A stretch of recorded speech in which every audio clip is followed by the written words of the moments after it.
This is a country born from a lie, sustained by a single bet, and literally built on land stolen from the sea. It's a place of impossible contradictions, a medieval dynasty that's thriving in the 21st century, a global hub of finance squeezed onto one cliffside, and a sovereign nation smaller than most city parks. This is the story of Monaco, a 700-year gamble that paid off bigger than anyone could have ever imagined. Take a look at this number, 2.08 square kilometers. I mean, it's almost hard to wrap your head around.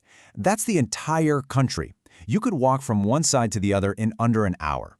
It's the second smallest independent state on Earth, just this tiny sliver of rock and ambition clinging to the French Riviera. And yet, packed into that microscopic footprint, you've got wealth on a scale that just defies imagination. This is the highest GDP per capita on the planet. Monaco isn't just a rich country, it's a concentration of global capital so intense that nearly 1 in every 3 people who live there is a millionaire. So you have this tiny space packed with the greatest fortunes, which makes it the most densely populated sovereign state in the world, way more crowded than even a sprawling metropolis like New York City. All of this just begs one really fascinating question. How on earth did this tiny, resource-poor rock transform itself into a global powerhouse? The answer is a story of cunning, crisis, and just constant reinvention.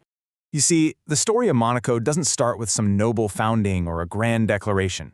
Nope, it begins with an act of pure deception, a daring heist that established a fortress and a family dynasty that's still there to this day. On a cold night back in January 1297, a group of Franciscan monks shows up at the gates of the Genoese fortress on the Rock of Monaco. They're just looking for shelter for the night. But as soon as the gates open, the monks pull out swords hidden under their robes. And their leader, his name was Francesco Grimaldi, and his nickname was Militia, the cunning one. He and his men seized the fortress, and just like that, the Grimaldi family's 7th century rule had begun. But, capturing the rock was one thing. Actually holding it was something else entirely.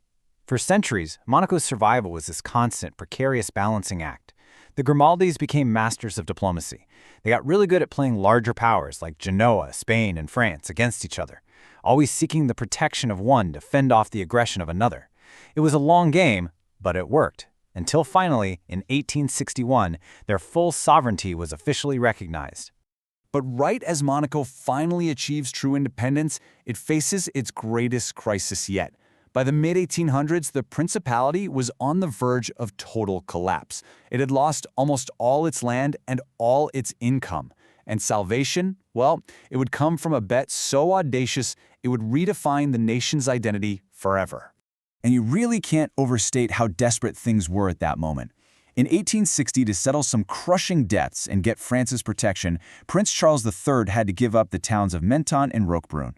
Now, these weren't just any towns. They made up 95% of Monaco's territory. They were its primary source of revenue. Overnight, the country was stripped down to its core, staring bankruptcy right in the face. So, Charles III's solution was pretty radical. He decided to build a grand casino to attract Europe's wealthy elite.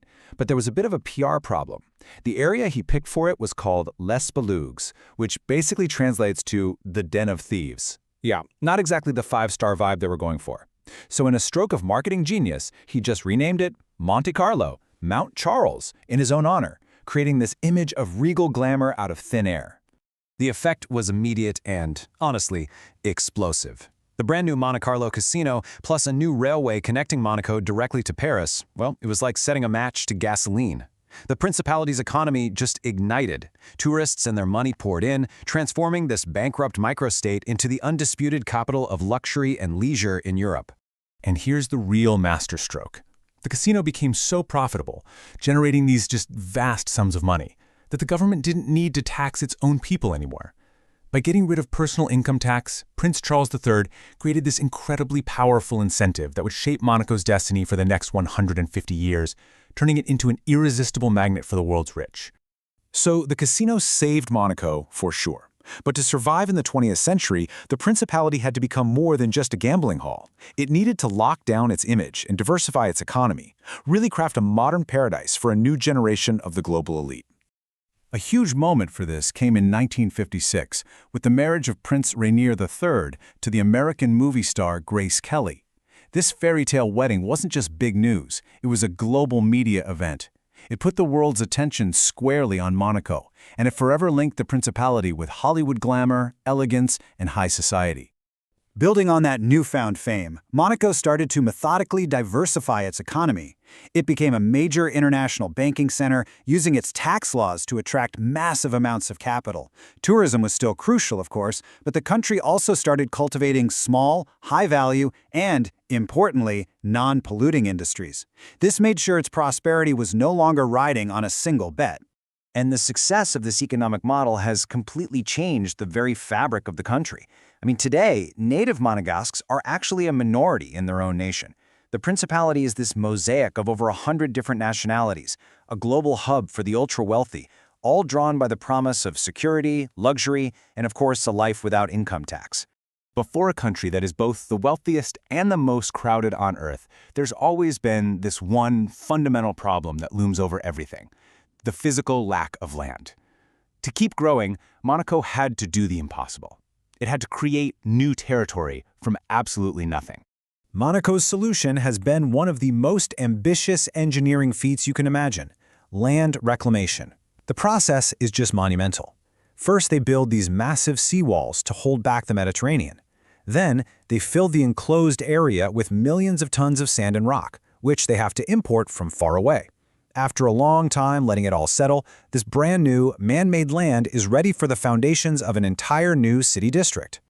The scale of this whole thing is just staggering. Entire districts like Fontvieille and the brand new Le Portier have literally been conjured out of the sea.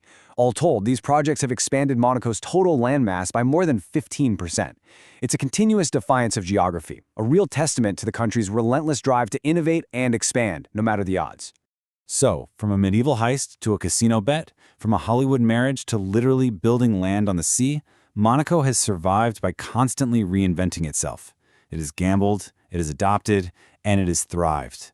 The question now is, as it faces a future of global financial regulations and climate change, what will Monaco's next audacious bet be?